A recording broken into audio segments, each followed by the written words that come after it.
Rightio guys, thought I'd show you what I've been up to today.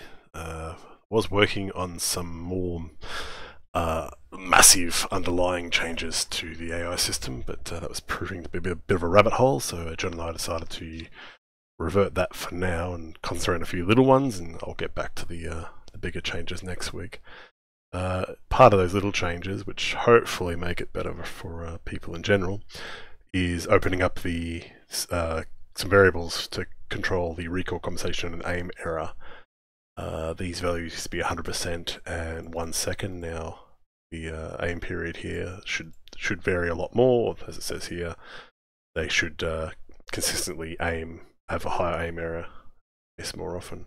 The old value was 1, which means that they'd kind of sit on the outside or the inside for longer, so they either have really good aim for longer or really bad aim for longer. So now it varies a lot more. And now they don't compensate for 100% of the recoil anymore, only 25% of it. Eventually this will be in some type of system for characters, but for now it's just exposed in the default AI settings. Pretty straightforward. See here, I've got a guy running already. In that background you can see the behavior tree. Now I did have to slightly fix the task here that handles firing.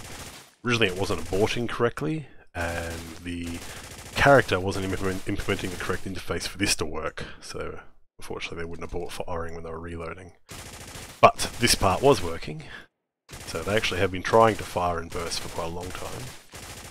You can see up here that it either tries to do it based on the burst count of the actual firearm, if not, does a random one based on full auto.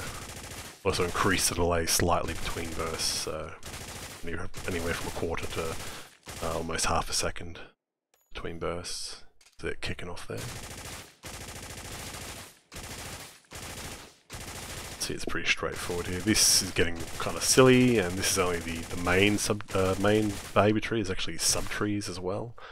That's kind of why I want to move away from just using a behavior tree to use a combination of trees.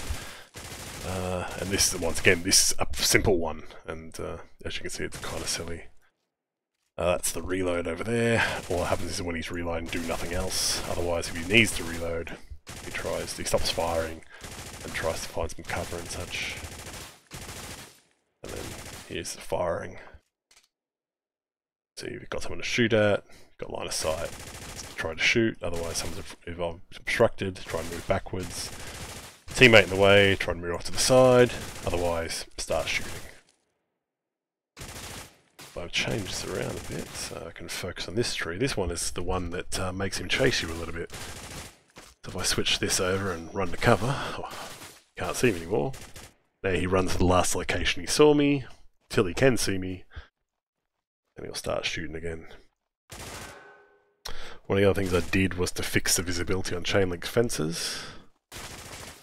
There was an engine bug ages ago that we fixed, and unfortunately that resulted in these blocking visibility, so now you should see me straight through the chain link fences. Once again, get out of the way, step out. Yeah, you should run to cover now, even though it's not always the best choice. There's actually cover points along here that he'll run to even when he's totally exposed to me.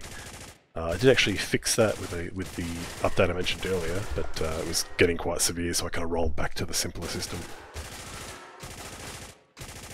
They will actually use ladders now as well, so no more escaping.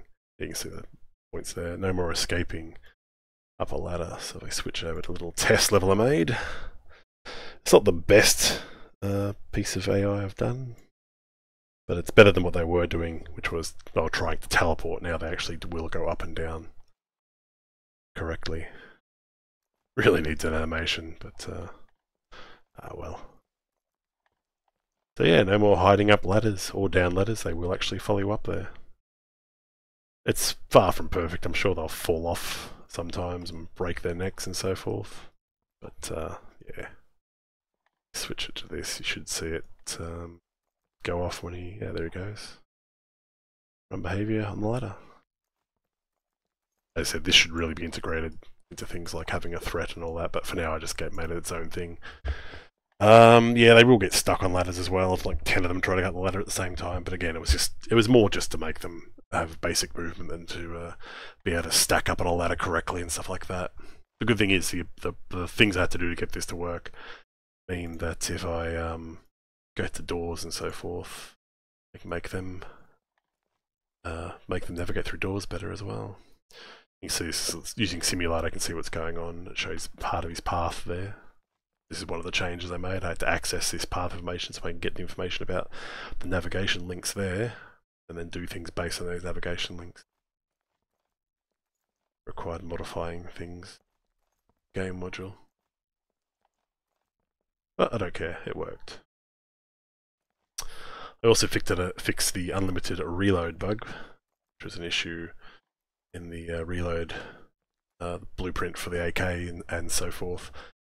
For some reason it would think if it didn't have a chambered round, it just kept trying to chamber around, which of course is incorrect. So now it only does that once, and if it realizes it's done that animation already, it will stop. Hopefully I've also fixed that stupid unlimited sound, you know, the firing sound carrying on and on and on when you kill someone. I hope. We'll find out soon enough. Anyway guys, hopefully that gives you an idea what I've been up to and just sitting on my ass, and have a good one.